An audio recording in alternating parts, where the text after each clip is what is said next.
My name is Veena Ramkirshnan. My major is in mechanical engineering, and I go to school at the Stevens Institute of Technology. I'm getting a minor in pre-law and public policy, and I will also graduate with my master's degree in mechanical engineering. My master's degree concentration is in nanotechnology. I chose to come to Stevens because Stevens offered everything I was looking for. It's close to home for me. The location's pretty amazing. It offers an engineering degree, which I was looking for, and they also offer opportunities to explore the humanities and do amazing research, which is the whole package, really. Sophomore year is a distinguishing moment for most engineers because we take a lot of contrasting classes at the same time. So we take mechanics of solids and we take circuits, which you either like them or you don't like them, and that pretty much helps you decide in which direction that you want to be heading. And I really leaned heavily towards mechanics of solids. And so then I pursued the mechanical engineering track for the spring of my sophomore year and really enjoyed thermodynamics, and that really set it in stone for me. Nanotechnology is a very new and a very rapidly evolving field. And I think that everything that you think you know about engineering no longer applies at the nanoscale. We learn all of these different things about stresses and forces and how to measure them and all these different aspects of engineering, and then you go to the 10 to the minus 9 scale and none of it works anymore. And you have to start from scratch. You have to say, well, how am I going to measure the stress in this system? Because you can't, all the normal methods don't work anymore. And so it's a really new way of thinking, and I think that's what attracts me to it the most. What I'm really interested in is looking at how we can use nanotechnology to boost the efficiency of solar cells. My senior design project involves taking a look at solar panels. The idea is that solar panels can only absorb so much energy at any given time, but solar panels can only effectively convert light into energy, but they can't convert heat. But when sunlight strikes a panel, sunlight is both light and heat. So we want to find a way to extract as much heat as possible from the panel so that all the energy that the panel is converting is light energy and not waste heat energy for which it can't do anything with. So our project is trying to find a solution to make solar panels more efficient. There are huge hurdles to overcome with solar technology. This is a piece that my group and I can tackle with the engineering knowledge that we have thus far, and I think that's really empowering.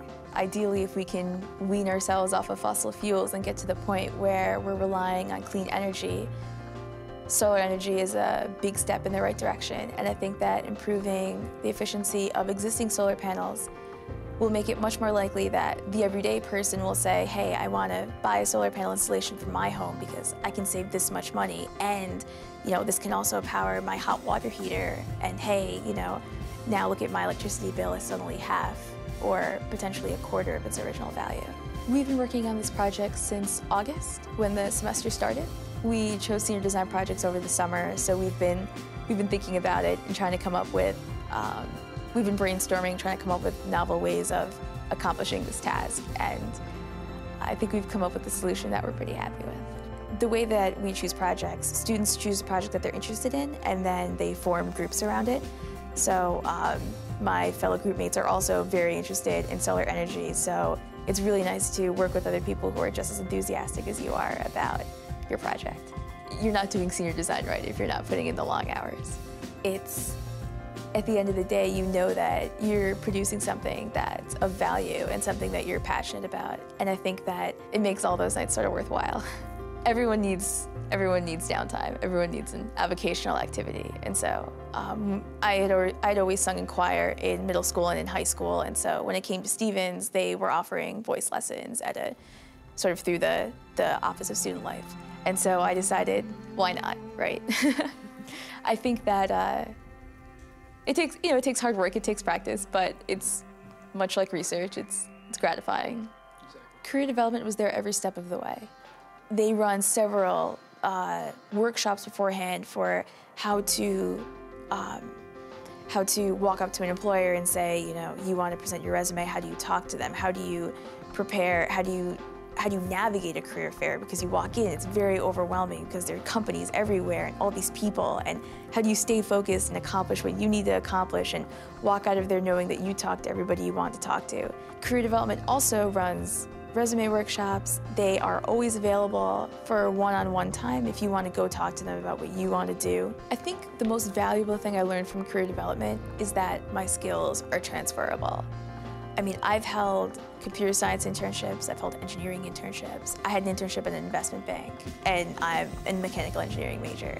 And not all of those things are mechanical engineering. And it sounds like a simple thing to say that, of course, I can do all these other things. But it's not until you get there and you realize how prepared you really are for those tasks, you really realize how adaptable your skills are. I learned that I am well prepared for the workplace as a direct result of my education.